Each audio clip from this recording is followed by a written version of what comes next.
Welcome to this Family Works Together webinar. My goal today is to give you information about how to use mindfulness to help you and your family during these extremely difficult times. The basic theme I will be focusing on is how you can have a different relationship with your thoughts so that you can experience more peace and calm inside. Since you're the anchor in your family, the calmer and more emotionally regulated you are, the calmer your family will be. We will talk about what mindfulness is. We'll practice mindfulness exercises, and I'm going to discuss some mindfulness strategies that you can use with your kids. A little about me. I started practicing meditation when I was in my late 20s, and I'm a senior now. Then about 15 years ago, I started learning about mindfulness and attending many workshops and retreats about it. When I was a therapist, I practiced mindfulness with my clients, and I found it to be very helpful for them. Both meditation and mindfulness have been immensely important parts of my life. Also, I've been with Adoptions Together, FamilyWorks Together for most of my career, and I'm now the agency's master clinical trainer.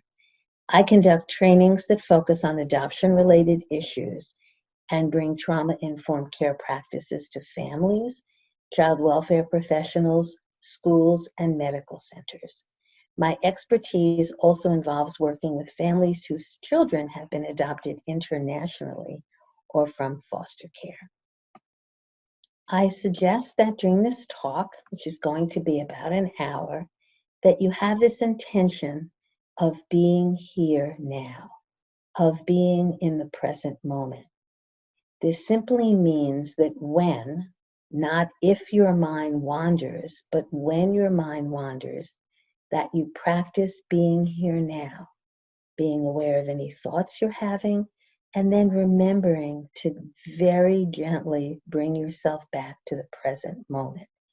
This is the foundation of mindfulness.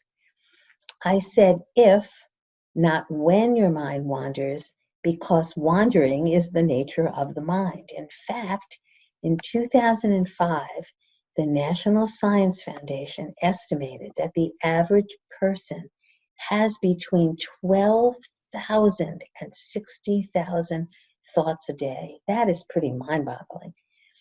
So a simple and helpful technique to use when your mind wanders is to imagine that you're walking a dog, maybe your own dog or a dog you used to have or you're dog sitting for, who wanders away, and you gently pull the leash back so the dog, like your thoughts, will get back on track again. Folks, you don't get graded. It's not about doing a good job. It's just a question of remembering. And when you do remember, to bring yourself back into the present moment. We have never had a period in our lives, collectively and individually, anything like this pandemic. It's natural for us to feel out of control. We're not sure what will be happening to us and our families and how long this frightening time will last. Each of us is processing what's happening in a unique way, depending on our individual circumstances, our personality, and our history. Some of you may have children at home who are having an especially difficult time with emotional regulation because of the trauma they've been through. Their routines have been totally disrupted. Through all of this, it's hard to deal as well with social isolation, with working from home, or perhaps worrying about job security and finances. In addition, you might be a single parent and maybe you're dealing with aging parents. There are a couple of metaphors about mindfulness and turbulent times that I've always found helpful. One is that the waves keep coming. We have to learn to surf. So these difficult times are here and they may get worse before they get better. we have to learn how to manage these difficult times. Because difficult times in our lives may not be as intense as it is now, but they will always be happening at some point, all of us. If you don't like a water metaphor, another metaphor is that mindfulness is the seatbelt that can protect us during a really bumpy ride with sharp drop-offs and potential accidents. This coronavirus brings the wave and the bumpy ride, and we can learn strategies for navigating through them. As we face the societal, family, and individual trauma, it is totally natural that we go into the survival part of our brain. It's also called the limbic system or the amygdala.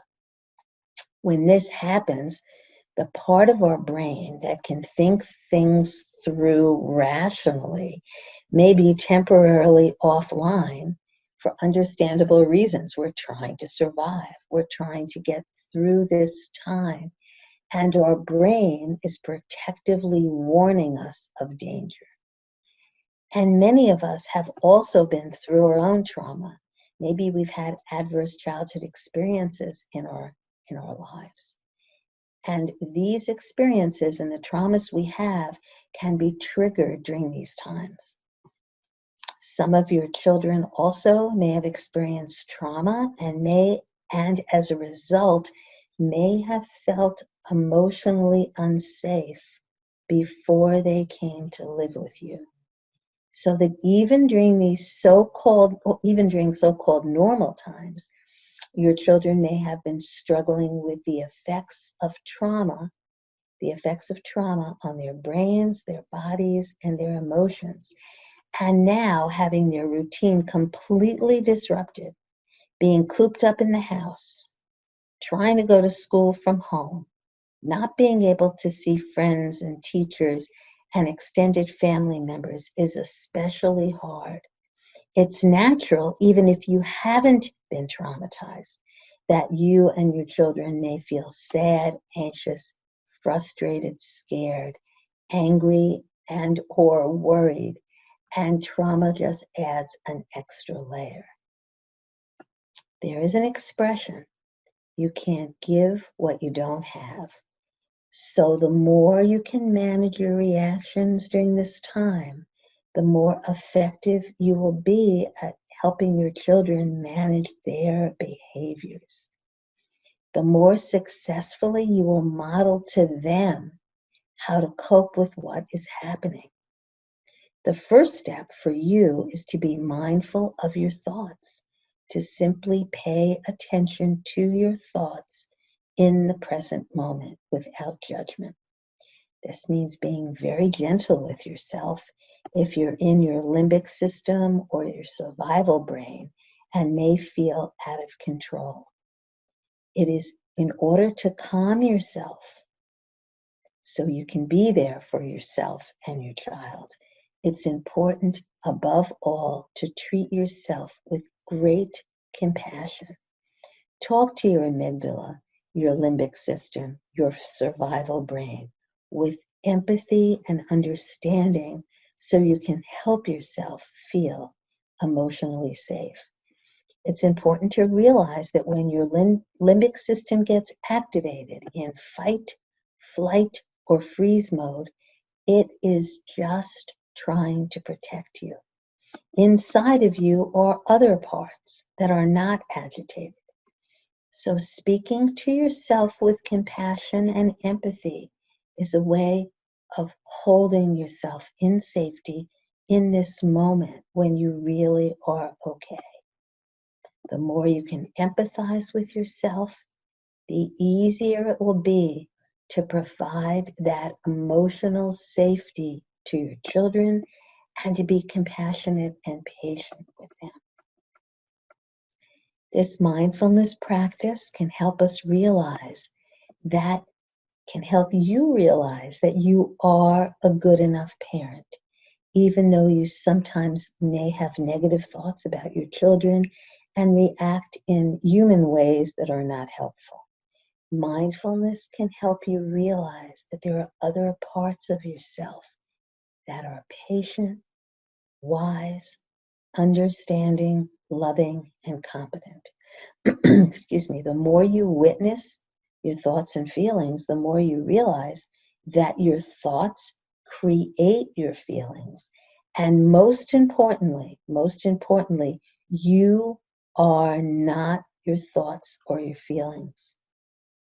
When you can witness, be a witness to, and name whatever you're thinking, you can better manage your feelings and reactions, knowing they will come and go. Our thoughts move really quickly. Remember, we have 12,000 to 60,000 thoughts a day. Maybe our thought at this moment, oh my God, my child is wigging out and I'm at the end of my rope. I think my kid is doing this on purpose and I have no patience, and my partner is not being helpful, and I have an itch on my toe. So all of these different thoughts may be going through your mind really quickly. The point is that we don't have to necessarily analyze all our thoughts and feelings or even problem solve them away. Certainly problem solving is sometimes a really good idea, but we don't have to do it all the time. We don't have to get stuck in that mode.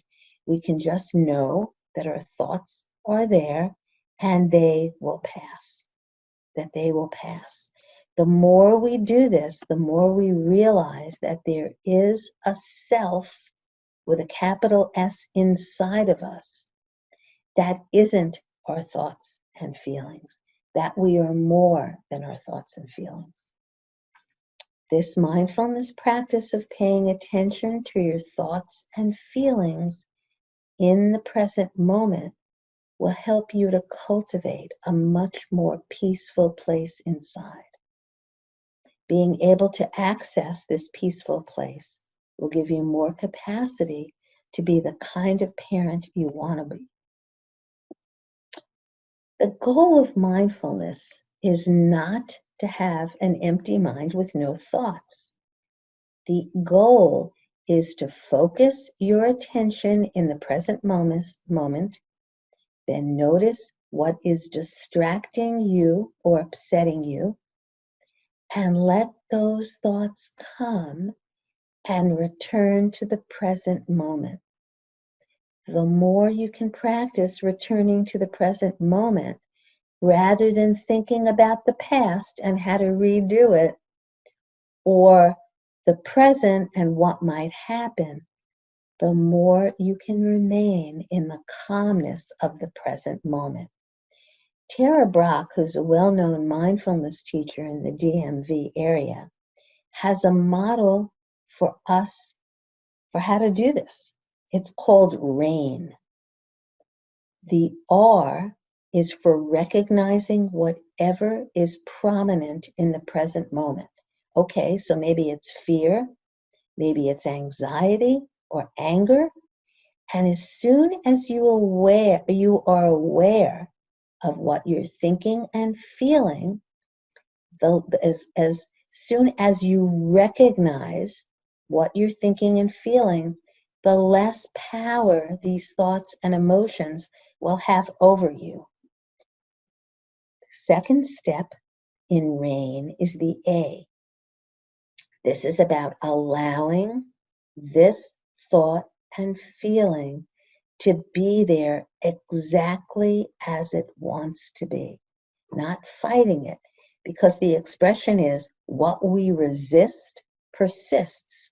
So if we try to push it away, it may just come back even more strongly. Instead, the I in RAIN is for investigating where does this thought or feeling exist inside of you? Where is it in your body?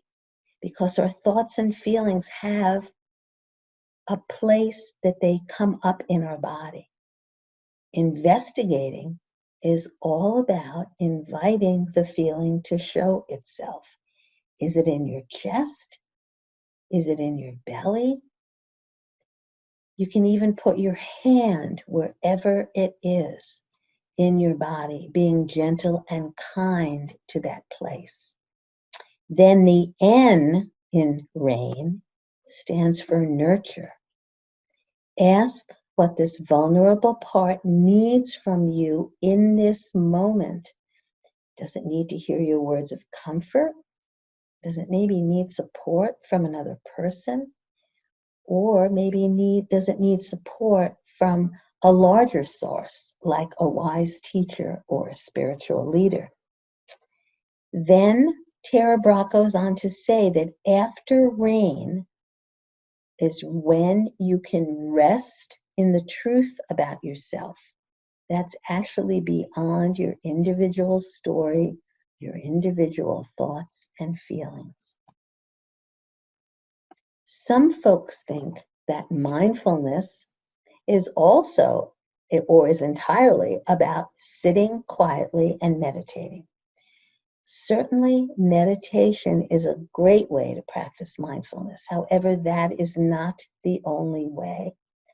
And it really needs to not keep you from practicing mindfulness, because mindfulness can be practiced in the present moment. There are many ways to incorporate mindfulness into daily life, which I'll go into later on in this talk. For right now, though, I encourage you to choose an object of awareness. Maybe it's an ambient sound, the sound of a heater in your house, the sound of birds outside your window. Or you could focus on your breath, how you're breathing in and breathing out. Or you could focus on holding your hand on your leg and what that feels like. Or you can say to yourself, I am okay right now. I am okay right now. So in a few moments, we're going to practice mindfulness with you either focusing on an ambient sound, your breath, your body, or the statement, I am okay now. So it is inevitable that even during a couple of minutes, you're going to get distracted by thoughts like, I have to remember to defrost the chicken for tonight's dinner, or, oh my God, I can't believe this epidemic is still happening. I have an itch on my back. I don't know how my kids are going to get through this. Oh, thoughts are going to come and go. The idea is that when you notice, when you are aware that you're having a thought, whatever that thought is, you can decide to bring yourself gently back to your breath, to the sound, to your body, or to the phrase. It's the remembering to bring yourself back that's important. It's the remembering to come back to yourself, away from your thoughts. You don't get a lower grade because you had a lot of thoughts. You just come back to the breath, to the phrase, to the sound, to your body. I have been practicing mindfulness for a really long time, and I still have thoughts every time I practice mindfulness. And I have to remember and re-remember. So let's practice this for a couple of minutes. At the end of a couple of minutes, I'm going to chime some bells for you to gently come back to the room. You might want to close your eyes while you're doing this just to block out any sensory information.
So gently bring yourself back to the room.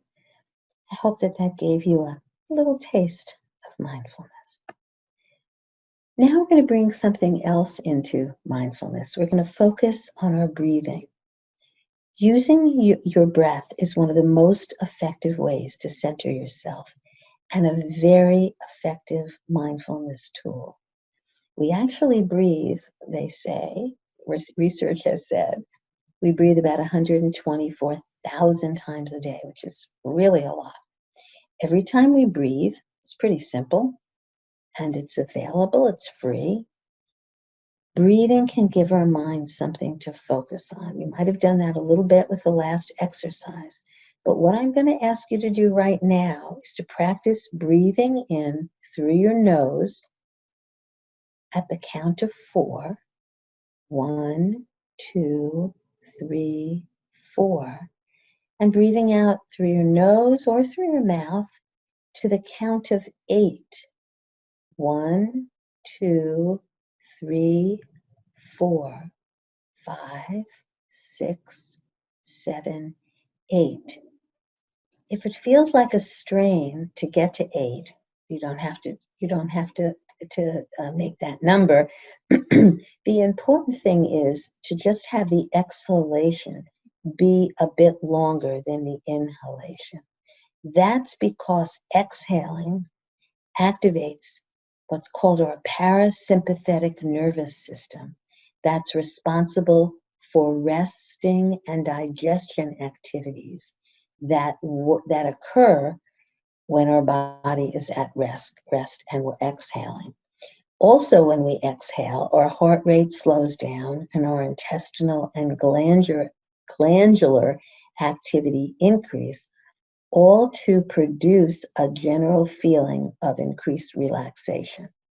So let's practice. Inhale through your nose, 1, 2, 3, 4, and exhale through your mouth, 1, 2, 3, 4, 5, 6, 7, 8. When you inhale, you can notice your belly moving up and down. And when you exhale, you can notice your chest moving up and down. And as you practice this breathing, when you become aware of your thinking, in that moment of remembering, come back to your breath. Okay, we're going to practice this for a couple of minutes. And once again, I will ring those bells when it's time to come back to the room.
Okay, welcome back. Now I want to give you some practical suggestions about how to manage your thoughts. One of them I already talked about at the beginning, and that's imagining that you're walking a dog on a leash who's kind of pulling away and being curious about what's around him or her, and you're gently pulling the leash back so that you continue to walk, so you can imagine your thoughts are just like that. You're pulling your thoughts back. It's also helpful sometimes to think of your thoughts as clouds that are going quickly by, that are moving past quickly. You don't need to get caught up in looking at one individual cloud. You can just notice them going by. Another metaphor is to imagine that your thoughts are like leaves that are gently being carried down a stream. You don't have to pick up every leaf. You just watch the leaves go by. One that I also like is imagining that you're on a train and you're seeing at the window the fields and the houses and the cows and the buildings and the people and the train stations. Just go by, just whiz by. You don't jump out of the window to grab onto one of those things you're looking at. You just notice them going by.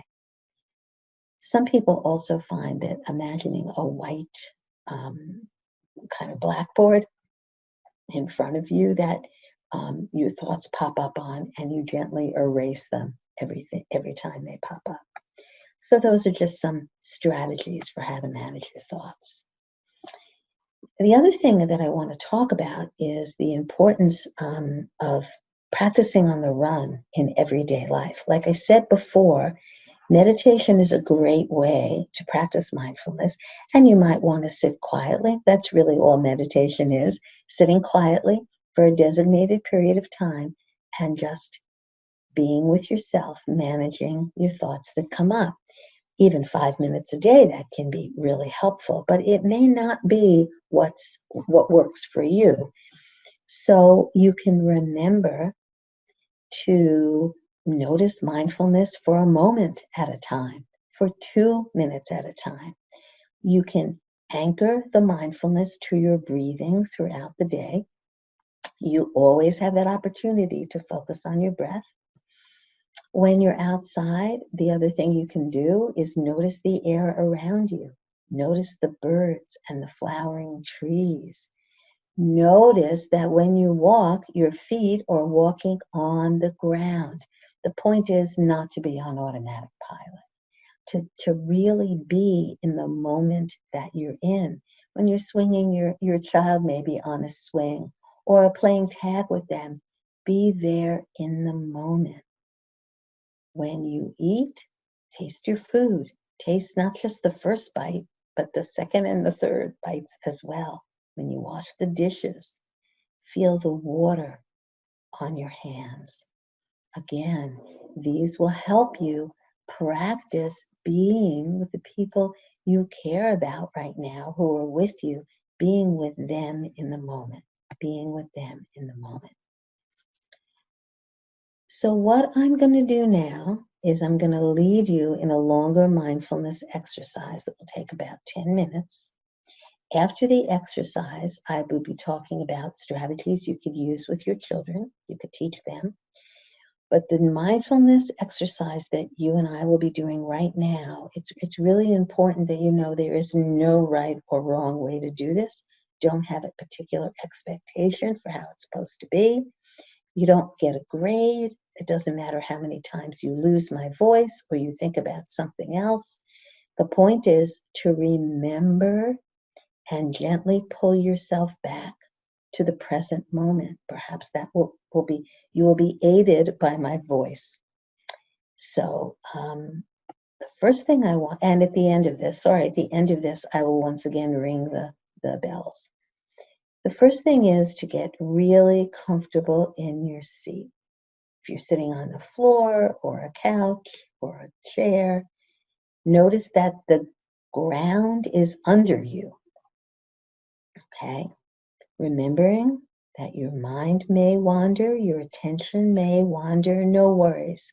No worries. Just gently bring yourself back to your breath, which I'm going to help you to use as an anchor during this exercise. Breathe in at the count of 4 and breathe out longer if you can. Imagine when you're inhaling that you're also inhaling lightness and air. And with your exhalation, imagine you're breathing out whatever it is that you don't need in this moment. So first, again, anchor yourself in your seat, ground yourself in your seat, noticing that the floor is under you, that the earth is under you. You might want to close your eyes because then you can block out what might be overstimulating right now. So imagine right now that your forehead is relaxing. Starting with your forehead, breathe into your forehead, imagining that all the muscles in your forehead are lengthening and smoothing. Imagine now that your eyelids are soft blankets covering your eyes. And as you do this, breathe in and breathe out. Breathe in and breathe out. Now allow that relaxed feeling to spread down to your cheekbones. With every breath, relax your facial muscles, relax your mouth, relax your jaw, relax your teeth, breathing in and breathing out. Now focus on your neck, breathing into your neck and breathing out of your neck. Notice if your head is resting comfortably on your neck right now. You may want to move your head around so it's as comfortable as possible. Breathing in and breathing out. Now imagine that your shoulders are getting more relaxed. There's nothing right now that your shoulders need to be holding up. Breathe in relaxation and breathe out anything that you don't need right now. Now allow that relaxed feeling to spread down through your arms, down through your arms, from your shoulders to your elbows, to your wrists, to your hands and to your fingers, breathing in and breathing out. Allow all the muscles and tendons in your arms and your hands and your fingers to become thoroughly relaxed. Breathe in lightness and air and breathe out what you don't need right now. You may notice that your arms and your hands may be feeling heavy or kind of tingling or even numb. Just means that you are relaxing even more. Now allow that relaxed feeling to spread through your chest. As you inhale and exhale, allow your chest to relax. Now even imagine that your internal organs are relaxing with every breath, with every breath. Now focus on your back. Imagine that with each inhalation and with each exhalation, that the muscles in your spine are lengthening and relaxing, that you're breathing in air and oxygen, lightness, and you're breathing out what you don't need right now. This is an area where we often hold in tension. So pay special attention to your spine, breathing from the top of your spine to the bottom, and then from the bottom to the top. Breathing in and breathing out.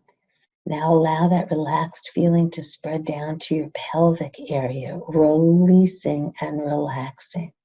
Breathing in and breathing out. Now allow that relaxed feeling to spread to the tops of your thighs, to your knees, to your calves, to your ankles, to your feet, and to your toes. Allowing all the muscles and tendons to lengthen and relax. To lengthen and relax. Your legs and feet may feel heavy. or numb or tingling as you relax even further. Now scan your body from the top of your head to the tip of your toes. Are there any areas that right now need more attention? If so, breathe intentionally into those areas, breathing in lightness and air and releasing anything that you don't need right now when you exhale. Be with this relaxed body. Notice this relaxed body.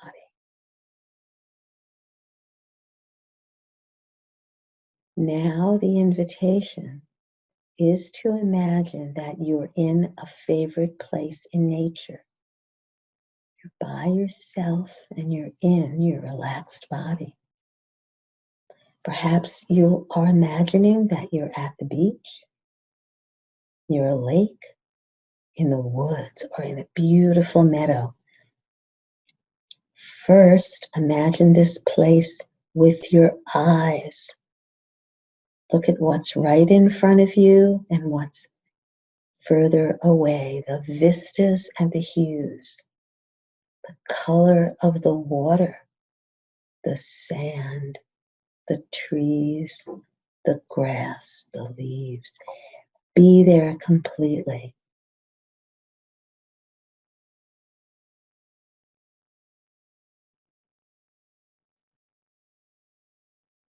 Now imagine that you're hearing the sounds this place has to offer you.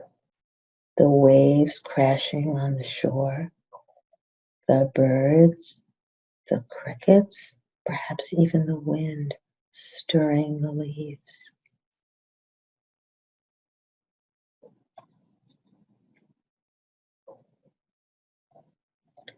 Now smell the salty water, any flowers that are there, perhaps the wet mulch in the woods. Now feel this place kinesthetically with your body, the water on your toes, the warm sand, the warm sun, the cool breeze. Be here completely in this safe place that you have created, knowing that this calm place inside is always there.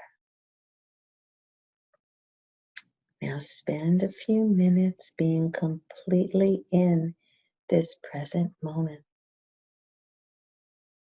When your mind wanders, gently remember to bring yourself back to this safe place inside, to your relaxed body, to your breath. It's the remembering that's important. And we're going to practice this for a few minutes.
So now gently, with great gentleness, bring yourself back to the room.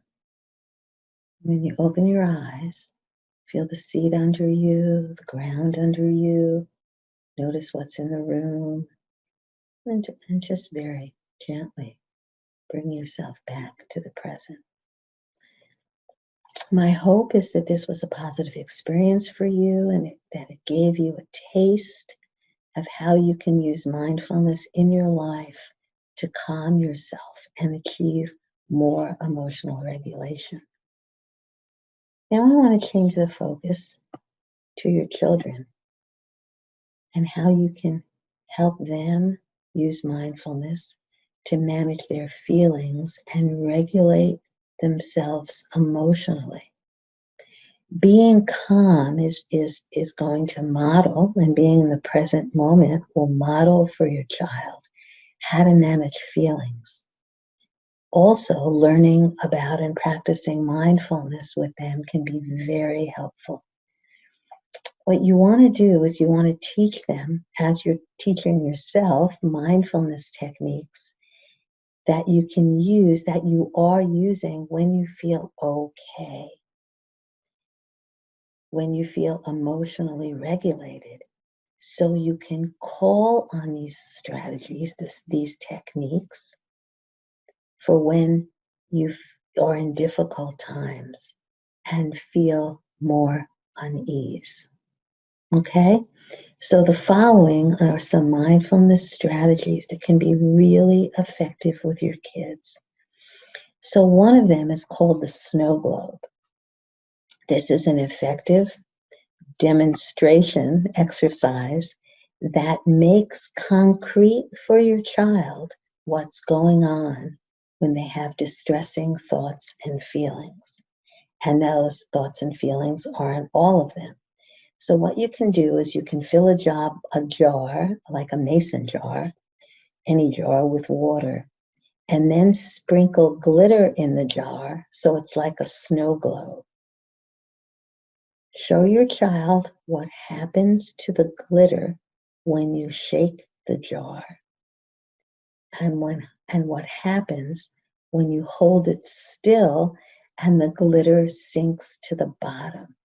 This can be a metaphor. You can help your child understand that this snow globe is like a busy mind that can settle down, Another tip is a mindfulness exercise that focuses on teaching children to breathe. What you do is similar to what I did with you. Ask your child to gently close their eyes and listen to the sounds in the room as it grows quiet. And just suggest that they breathe normally, that they breathe in and breathe out, and feel your breath. They can even feel their breath as their chest goes up and down, as their belly goes up and down. They can feel it also at the tip of their nose. The tip of their nose, their chest, or their belly, and encourage them to just breathe normally. And they can also watch you breathe at first. What do they notice about you breathing? What do they notice about your chest and your belly? So you can help them count. You can help them count in, and you can help them count out when they exhale. Maybe they're only going to be counting into 4 and exhaling at 5. You can soften their body as they do this and breathe again. Breathe again. So this is another technique you can use with them. You could practice it with them. They can feel, again, their own bodies as they're doing this. Now, another mindfulness technique that we use in our counseling center and in our we share in our trainings with parents and we teach children is stop, drop, and roll. So this is something that firemen used to, I think, are still going into kids' classrooms in elementary school and demonstrating for them how to stop, drop, and roll in a fire. So this is stop, dropping, and rolling for mindfulness. So the stop part of stop, drop, and roll is to stop the action. So we can do this, we can practice this ourselves.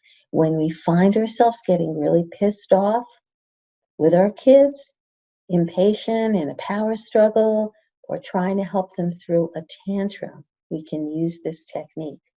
When you're getting dysregulated, you can say to your child that you need to stop for a few minutes, that you need to stop what's happening, and you can say, if it's safe, you can go into the next room and say, you'll be back in a couple of minutes.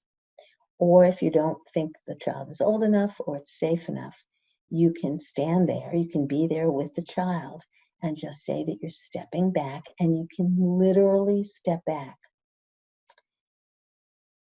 This is the awareness that you can have to stop escalating, to calm yourself down. And then you can teach the same thing to your child when they're in a tricky situation, when they're getting really angry at you or their sibling or someone else, to first stop the action.